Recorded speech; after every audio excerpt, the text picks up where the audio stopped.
네, 트럼프의 의회 연설과 또 중국 정부의 전인대 업무 보고 이후 아시아 증시에 파장이 일고 있습니다. 투자 갈피를 잡기 위해 자세한 상황 점검해 보시죠. 오늘은 유니스토리 자산운용 김장열 본부장 모시고 함께 이야기 나눠보겠습니다. 안녕하십니까? 네, 안녕하십니까? 네, 반갑습니다. 네. 최근에 트럼프 미국 대통령이 칩스법 폐지 방침을 밝혔습니다. 네. 삼성과 하이닉스에 좀 타격이 불가피할 것으로 보이는데 또 일각에서는 현실성이 낮다라는 관측도 나오고 있더라고요. 네. 어떻게 보시나요? 폐지하면은 반도체 가격이 폭등할 것입니다. 별 걱정할 거 없습니다. 아, 정말요? 보조금을 주기로 한 거, 삼성전자가 47억 불인가 받고 하이닉스가 4억 5천만 불 플러스 론하면 10억 불인데 네. 그거 영향이 있다면은 그거는 영향이 있을 수 있겠죠. 네. 삼성은 투자한 게 있고 네. 그래서 가동을 하기 직전이니까 그거는 불가피한데 그것도 주가에 어느 정도 반영되어 있는 것 같고요. 그게 관세를 떼인다. 네. 그거는 생각해 보세요. 그러면 삼성전자 하이닉스가 차지하는 마켓 쉐어가 네. 그래서 걔네들이 필요한 D램이라는 거 있잖아요. 네. 그게 전 세계의 75% 우리가 차지하거든요. 그럼 나머지 20몇 프로는 누가 하냐면은 20%가 마이크론이 하고 있어요.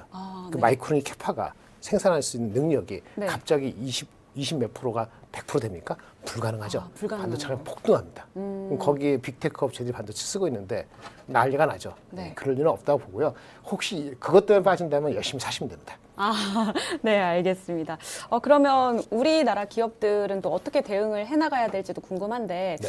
일단 바이든 행정부 때 이미 그 보조금 확정이 됐잖아요. 네네. 그럼 그거에 대해서는 이미 받을 거라고 생각하시는 그거는 거죠? 좀 헷갈리기 시작하죠. 왜냐하면 네. 그거 못 받을 것 같으니까 TSMC가 먼저 선빵을 때렸죠. 그러니까요. 600억 불 투자를 하기로 한 것도 첫 번째 단계는 생산이 들어갔고 작년 네. 하반기부터 28년께 남아있고 30년 남아있는데 네. 그 600억 불이에요.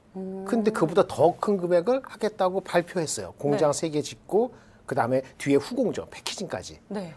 할 수 있는 거 다 했다는 거거든요. 이렇게 하는데 왜 안 줄 거야? 뭐 이렇게 따지듯이 한 거잖아요. 그러니까 주가가 또 내려갔다가 올라갔죠. 네. 삼성은 어떻게 할 것이냐. 그러게요. 우리나라도 또 힘을 내야 될 뭔가 더 투자를 발표해야 되느냐. 근데 네. 건덕지는 적고. 왜 TSMC는 마켓시어가 전 세계 파운드리에서 68%입니다. 네. 삼성이 몇 프로죠? 8%, 9%입니다. 아, 정말요? 걔네들은 그런 여유가 있는 거고 네. 9%가 갑자기 마켓이 어떻게 될지 모르는데 5년, 10년 거를 지금 투자하기로 한 걸 또 한다? 그것도 만만치가 않아서 그게 좀 곤욕입니다. 그러니까 삼성은 그런 측면에서 보조금을 뭐 깎일 가능성에 대해서는 열어두셔야 될 것 같습니다. 네. 그럼 하이닉스는요? 하이닉스는 아까 4억 5천만 불이가 받았거든요. 네. 론이 따로 있으니까 그건데 그건 아직 제대로 들어가지도 않았고요. 네. 좀 먼 얘기이기 때문에 임팩트가 없다고 할 수 없지만 걔네들이 1년 버는 게 삼성이나 하이닉스가 오히려 비슷합니다. 이익이 누가 더 많이 벌 것 같아요? 삼성이 당연히 벌 것 같습니까? 꿈 깨십시오. 하이닉스가 더 많이 벌 수 있다고 보여집니다. 네. HBM 시장 때문일까요? 아마 1분기 실적 나오면은 네. 1분기 실적은 하이닉스가 삼성전자보다 같은 메모리에서는 2.5배입니다. 예. 비메모리 파운드에서 2조 적자나기 때문에 네. 이익은 게임이 안 되는 거예요. 그러니까 부담이 하이닉스는 아까 얼마 받았죠? 4억 불, 10억 불이잖아요. 네. 삼성은 얼마 받았다고? 45억 불이요. 네. 그러니까 깎이는 정도에 따라서 지금 여유는 삼성은 없습니다. 그래서 삼성전자가 뭐 대책이 있냐? 대책 없죠. 네. 더 큰 걸 우리도 뭐 몇십억 불, 몇백억 불 할 수 있는 게 아니면 가만히 기다리는 수밖에 없습니다. 네, 알겠습니다. 앞서 말씀을 해주셨다시피 TSMC도 결국에는 1,000억 달러의 투자 계획을 밝히면서 이 트럼프의 백기를 좀 들었습니다. 트럼프의 관세 정책이 이렇게 더 큰 투자를 끌어내기 위해서 압박용 카드인 것 같은데 맞습니다. 이 부분은 어떻게 보세요? 그러게요. 너무 잘하죠. 네. 트럼프의 어저께 오늘 사이에 그 반도체 말고 자동차 얘기도 많이 나오고 캐나다 네. 멕시코 나오는데 또 한 달 유예를 했더라고요. 맞아요. 이런 별명이 생겼습니다. 그 사람이 아마 그 명절 때 대한민국에 가끔 왔나 봐요. 네. 뭐 추석 때나 구정 때 네. 부침개라는 얘기가 있습니다. 붙은 게 이렇게 뒤집는다는 네네. 거죠. 그게 뭐 일주일 만에 듣는 게 아니고 아침하고 오후하고 다릅니다. 그러니까요. 어저께 한 얘기 까먹을 수 있고 알 수가 없습니다. 그것 때문에 미국에서도 부침개는 우리나라에서 오늘 나온 얘기고요. 네. 미국에서는 완전히 사이코 드라마 보는 것 같다라고 얘기를 하는데 제가 그렇게 얘기하는 게 아닙니다. 그만큼 네. 알 수가 없는 거죠. 그 알 수 없다는 거의 불확실성이 미국 주가를 많이 끌어내린 거긴 합니다. 맞아요. 예, 근데 미국은 주가 좀 올라갔으니까 많이 끌어낸 거고 우리는 작년에 10% 이상 빠졌기 때문에 안 빠지려고 안간힘을 방산 중심으로 네. 버티고 있다. 이렇게 말씀을 드릴 수 있는 거지요. 네. TSMC의 인텔 지분 인수설도 나오고 있잖아요. 네. 인수 가능성은 얼마나 있다고 보시는지. 하고 싶지 않겠죠. 하고 싶지 않을까요? 지금 600억 불 아니 1,000억 불 쳐야 돼. 뭘 따로 또 인텔을 하라고? 근데 별도로 해야 될 겁니다. 트럼프의 압박이 좀 네, 있었어요. 그러니까 해야 될 거예요. 아. 근데 얼마로 할 것이냐 그게 문제인데 아마 TSMC가 인텔의 파운더리만 따로 해가지고 비즈니스만을 가지고 네. 지분을 뭐 10%, 20% 한다는 얘기는 있는데 네. 그거는 그럴듯합니다. 왜냐면 인텔의 시가총액이 엄청 줄었어요. 인텔이 하이닉스보다 작지 않나 싶거든요. 그래요? 시가총액이 많이 줄었으니까 그거 25% 하더라도 네. 1,000억 불 투자한 거 대비하면은 아마 뭐 불가능하지는 않다고 보는데 협상을 하겠죠. 1,000억 불 네. 투자했으니 이거는 좀 늦지 않은 듯 우리가 기술력만 도와줄게라는 듯 뭔가 뭐 암암리 있지 않을까 싶고요. 실제 될 수도 있습니다만 네. 뭐 어쨌든 그건 지켜봐야 될 것 같습니다. 그럼 만약에 인수가 된다면 네. 삼성전자에도 뭐 위협이 될까요? 당장에 위협되지는 않습니다. 우리 생각해 보십시오. 여기 큰 형님이 왔는데 여기 네. 혼자 사고 있는데 힘들어서 큰 형님이 왔어요. 네. 도와준다 하는데 작은 놈도 좀 뻗당기겠죠. 네. 그럼 같이 뭐 저녁에 술 마시고 뭐 일하자 그러면 잘 하겠어요? 언어도 잘 안 통할 뿐만 아니고 대만 애들이 영어를 잘한다, 한국 사람부터 잘한다 하지만 어쨌든 문화가 다르단 말이에요. 얘는 저 9시, 10시까지 일하는데 네. 미국 사람들은 5시 퇴근하고 이거를 강제할 수 있겠어요? 없죠. 일론 머스크처럼 안 하면 잘려 이런 식으로 할 수 있겠냐 이거죠. TSMC에 간다 하더라도 네. 인텔 말 안 들어, 넌 자를 수 있어, 그 권한 줘 이렇게 못 할 거 아닙니까? 네. 그래서 문화적인 이 컬처의 융합이라는 것이 쉽지 않다는 거는 어떤 그 가시적인 성과를 내는 데 있어서 시간이 걸린다는 겁니다. 예전에요. 네. 그 아마 그 앵커님이 태어나기 전인 것 같은데 너무 어리석었고 예전에 LG 반도체가 하이닉스한테 인수되기 현대전자에 반도체 인수될 때 김대중 대통령이 있을 때 인수됐거든요. 네. 한국 회사급입니다. 네. TSMC가 인텔이 아니에요. 같이 옆에 있는 건데 인수되고 나서도 공정이 달라서 반도체 공정을 이렇게 맞추는데 2년 이상 걸렸습니다.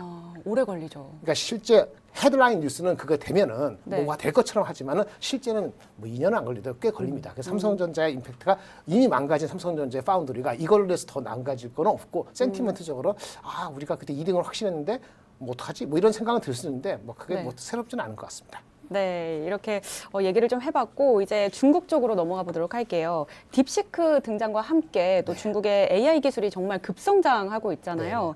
AI 연구 개발에 800조 원을 투자하겠다. 뭐 네. 이런 계획도 내놨는데 이에 따라서 미국은 관세 부과로 중국을 좀 압박하고 있는 상황인데 얼마나 좀 효과가 있을 거라고 보시나요? 그 중국을 압박하는 데 있어서 우리가 관련되는 건 AI 그냥 반도체 장비하고 네. 그 GPU, 엔비디아 지프를 못 네. 벌게 하고 이런 거잖아요. 네, 맞아요. 그거 말고 지금 말씀한 AI를 챗GPT 같은 그 대형 언어 모델, 이른바 LLM, 라지 랭귀지 모델 이런 걸 딥시크 갑자기 놀랬는데 이런 걸 네. 어떻게 막을 수 있냐? 방법 없습니다. 그거는 장비를 주사하는 게 아니고 사람들의 네. 능력을 갈아엎은 거예요. 그 딥시크가 사람들이 200명도 안 되거든요. 네. 근데 연봉이 위에 있는 사람들 30억 받습니다. 그런 걸 주고 갈아엎는 거예요. 그리고 2년 동안에 바꿔서 낸 거기 때문에 물론 그렇게 싸게 했는지는 의문의 여지가 없진 않습니다만은 네. 엔비디아 칩, 싼 칩을 갖고 왔다. 뭐 이런 얘기도 있더라고요. 그러면 미국도 그렇게 하면 되죠. 미국은 그렇게 할 필요가 없거나 뭐 풍부하니까 중국은 아마도 영어서 죄송합니다만 necessity is the mother of invention이라고 필요하기 때문에 절실해서 만들었다고 보여집니다. 물론 그렇다고 해서 뭐 하이퍼스케일 클라우드 이런 것들에 엄청난 고용량이 필요한 그 비즈니스를 딥시크가 바로 갈 수 있느냐 이건 또 다른 문제입니다만은 그것도 무시할 수 없어요. 이걸 네. 했으면은 보세요. 우리 딥시크가 하고 나서 딥시크 우리가 챗GPT 비슷한 거 말고요. 네. 바로 알리바바 있죠. 네. 알리바바 있고 또 뭐가 있죠? 그 BYD도 있고 그런 쪽에서 그 자율주행 모델 있잖아요. 네. 거기에 그 소프트웨어 그거를 딥시크를 채용하기로 했어요. 네, 맞아요. 봤어요. 그거는 벌써 이제는 의미가 있다는 거잖아요. 네. 그러면 그걸 무시할 수가 없는 거죠. 물론 AGI 로봇 그러니까 단계가 일반 휴대폰이 있고 그다음에 자율주행이 있고 로봇이 있는데 네. 로봇은 상당히 다릅니다. 로봇에는 AI는요. 네. 거기 거기 들어가는 로봇용 AI에 들어가는 데이터 센터하고 자율주행차를 돌리기 위한 그 데이터 센터하고는요 10배의 비용이 듭니다. 로봇은 다른 게임이에요. 로봇이 훨씬 더 비싼 그렇죠. 거죠? 그 로봇하고 AGI로 가는 거예요. 그러면 자율주행까지는 그 중국이 엄청 많은 데이터하고 막 돌리는 것 때문에 따라올 수 있다고 봅니다. 그래서 네. 무시할 게 아니죠. 하지만 AGI 쪽으로 가는 로봇으로 가는 거는 격차가 있기 때문에 그걸 막기 위해서는 어떻게 하느냐. 그것은 막을 수는 없고 사람이 안 뺏기는 게 중요합니다. 그걸 아마 막아야 될 것 같습니다. 네, 알겠습니다. 이렇게 쉽고 재밌게 설명을 해주셔서 이해가 그래요? 아주 쏙쏙 되는 것 같습니다. 자주 뵈야지 얘기를 해드리는데. 네, 자주 나와주시면 네. 감사하겠습니다. 네, 그리고 이번에 이제 홍콩 얘기를 해볼 텐데, 홍콩 항생 지수가 정말 3년 만에 최고치를 기록을 했습니다. 그러게 말입니다. 볼 때마다 정말 놀랍거든요. 투자 좀 하셨어요? 비밀입니다. 막판에 미국 하신 거 아닙니까? 미국으로 있다가 이제 아이고, 살짝 중국으로 그러시구나. 눈을 돌리고 있는데 네네네. 특히 홍콩 항생 테크 지수가 연고점을 돌파를 하면서 지금 네. 고공행진 중이잖아요. 빅테크주들의 주가 전망은 어떨지 또 우리가 어떤 네. 종목들을 봐야 될지 좀 설명을 해주시죠. 일단 올해 들어와서 사실은 홍콩 항생은요. 항생 지수는 작년 4, 3분기도 올라갔어요. 아, 그 상태에서 올해 지금 1, 2, 3월 달 가고 있는데 거의 1등이에요. 네. 아마 그러니까요. 홍콩 항생 지수하고 독일 지수가 누가 1등인지 헷갈릴 정도가 15% 정도가 시장 자체가 올랐습니다. 그런데 그 시장을 드라이브한 그 주체가 있을 거 아닙니까? 네. 홍콩에서는 테크가 올랐어요. 아, 그러니까 홍콩 항생은 좀 올랐는데 오늘도 오늘 보겠는데 오늘 좀 빠졌습니다. 빠졌나요? 네. 이번 주에만 테크가 8% 올랐습니다. 어, 테크가 엄청난 거죠. 네. 그다음에 독일 쪽은 이른바 우리 잘 나가는 방산주. 네. 방산주가 난리가 났습니다. 맞아요. 그것 때문에 독일은 한 14%하고 한국은 조방변 문제 아세요? 네. 조선 방산 변압기. 네. 오늘은 방산 빼놓고 다 조정을 받았습니다만은 이런 것 때문에 삼성하이닉스가 안 가는 걸 보청했어서 우리는 한 10%좀 버티고 3위거든요. 그래서 결론은 뭐냐? AI하고 방산은 지금의 계속 큰 화두로 올라온 거고 홍콩은 중국이 아까 제가 말씀드렸잖아요. 딥시크 무시할 게 아니고. 네. 그럼 그렇게 되면 그거 말고도 알리바바 있고, 텐센트 있고, BYD 있고, 샤오미 있고, 네. 그다음에 반도체 파운드리 아까 삼성전자가 우리가 2등이라 했잖아요. 네. 1등하고는 격차가 너무 크죠. 네. 3등이 누군지 아세요? 바로 SMIC 중국의 그 회사입니다. 아, 우리 바짝 따라 6%예요. 걔네는 PER이 무려 60배입니다. 네. 그다음에 우리 하나 에어로스페이스 많이 올라갔다 하잖아요. 네. 독일에 있는 라인 메탈이라는 회사가 있거든요. 네. 라인강. 네. 그게 방산인데 걔네가 밸류에이션이 10배입니다. 10배는 뭐로 인식하세요? 10배 하면은 PER로 이상하죠. PER. 네. PBR. PBR이 10배입니다. 엄청난 거죠. 그러네요. 하나 에어로스페이스가 오늘 많이 올라가고 오늘도 뭐 외국계에서 95만 원 목표 주가 가서 더 오르게 했는데 네. 걔네가 지금 올라서 5배가 안 되거든요. 그래서 방산은 독일하고 같이 가는 거고 네. 그다음에 테크는 미국이 우습게 여겼던 아시아의 핵심은 대만에 있는 중국에 있는데 네. 중국의 업체들이 홍콩에 많이 상장돼 있기 때문에 홍콩 항생 테크는 좀 더 간다. 걱정이 되죠. 밸류에이션이 비싸졌나? 네, 이미 너무 많이 오른 것 같아가지고. 그 지금 미국에서 투자하셨다니까 하신 거를 연하니까 네. 미국의 빅테크들에서 테슬라 빼고 네. 테슬라는 40% 빠졌는데 PER이 90배인데 그거 빼고 나머지들 핵심은 몇 배 정도 될까요? PER 1년에 버는 어닝 대비했을 때 우리나라 대한민국 평균이 지금 9배 정도 되고 있고요. 네. 삼성전자가 13배 정도 되고 있고 네. TSMC가 한 20배 정도 되고 있습니다. 미국에 잘 나간다는 빅테크들은 얼마일까요? 30배 정도 됩니다. 그러면 많이 올랐다는 항생테크에 있는 주식도 있잖아요. 네. 그 아까 거기서 아주 샤오미 같이 60배 빼고, 네. 샤오미래 그 아까 SMIC 강 네. 빼고 대부분은 15배입니다. 그러니까 아직도 거리가 있는 거죠. 그러니까 미국이 더 빠지고 차이는 있으니까 미국을 쫓아갈 수는 없는데 미국보다 디스카운트를 한 30% 정도 한다고 치고 미국이 좀 더 빠지면 네. 미국이 한 5% 빠지고 얘네가 한 5, 6%더 올라가야지 적절한 디스카운트로 이제 들어오기 때문에 아직은 홍콩에 여유가 있다. 홍콩에 상장된 중국 주식이 IT가 여유가 있다라고 네. 말씀을 드리겠습니다. 그럼 홍콩이 지금 많이 오르긴 했는데 여유가 투자자들 입장에서 얼마나 더 갈지 아까 좀 말씀드렸잖아요. 상반기 미국이 만약에 10% 5% 빠지고 그럼 네. 난리 나겠죠 여기서. 네. 그렇죠? 그 정도 빠지고 홍콩의 그 IT 관련되는 주식이 한 5% 올라가면은 그 갭이 미국이 더 잘 나가야 된다고 하더라도 그 갭이 어느 정도 좀 헷갈리거나 아니면 가늠을 하는 생각이 들 거예요. 근데 네. 지금은 갭이 차이가 있어요. 30배하고 15배니까 네. 이게 한 25배 되고 이게 한 18배 되면은 조금 좀 그렇죠. 아직 여유가 있다. 아직 이렇게, 여유가 있다. 이렇게 보겠습니다. 네. 그러면 저희가 지금 실시간 댓글이 달렸는데 네. 중국 내수주들은 어떨까요? 라고 질문을 주셨거든요. 중국 내수는 IT 말고 마시는 거죠. 네, 술 그런 것 마시고 같아요. 뭐 화장품하고 뭐 네. 이렇게 뭐 꼬량주 마시고 금주 못해서 이런 거 말씀하시는 것 같은데 그거 안 네. 좋죠. 아, 안 좋죠.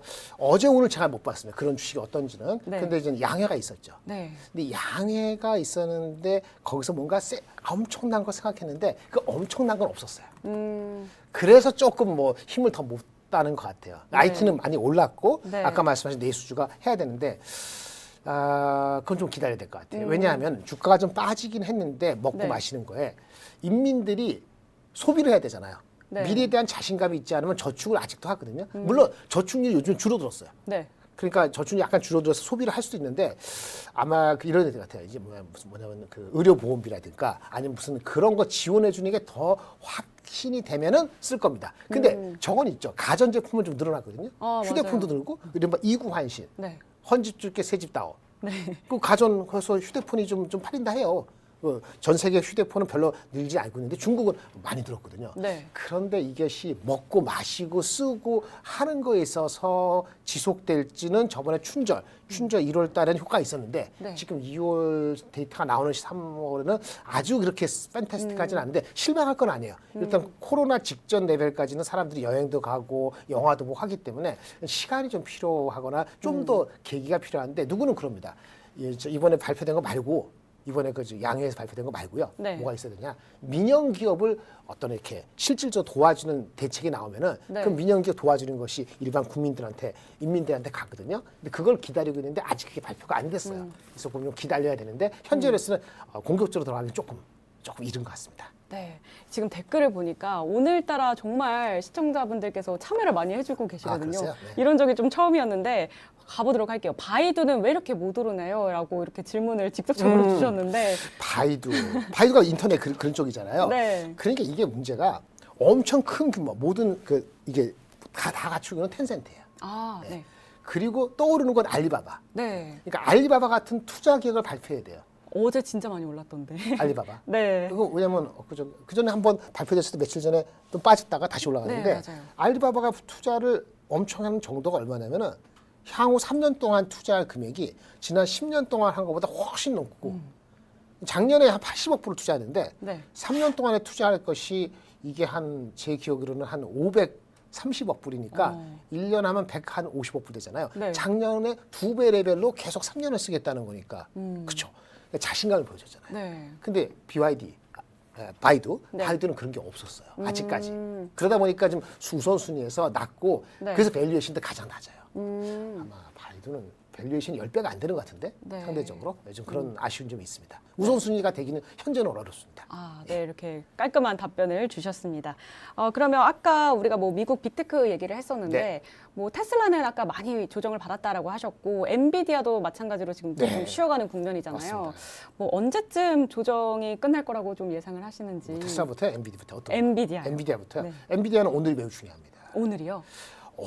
오늘 새벽이죠. 오늘 새벽에 우리가 한국장이 오늘 반도체가 그나마 한판에 오른 거는 두 가지 이유 때문인데 하나는 반도체 낸드 가격이 4월 달부터 가격을 인상시킬 거요라고 샌디스크라는 업체가 그 레터를 돌렸어요. 그래서 하이닉스라든지 낸드 관련되는 서플라이 체인 업체들이 소부장도 올라와서 장이 만큼 된 거거든요. 네. 그거 하나 있고 그 전에 나온 거는 어저께 소부장이 왕창 빠졌죠. 기억나세요? 네. 어저께는 마벨이라는 회사가 실적이 어쩌고저쩌고 15% 빠지면서 그게 빠졌는데 마벨하고 똑같은 회사인데 규모는 한 6배 큰 그 브로드콤이라고 했어요. 네네. 브로드콤이 삼성보다 더 큰 회사입니다. 네. 그 회사가 또 실적이 좋다 그래서 또 올라갔거든요. 네.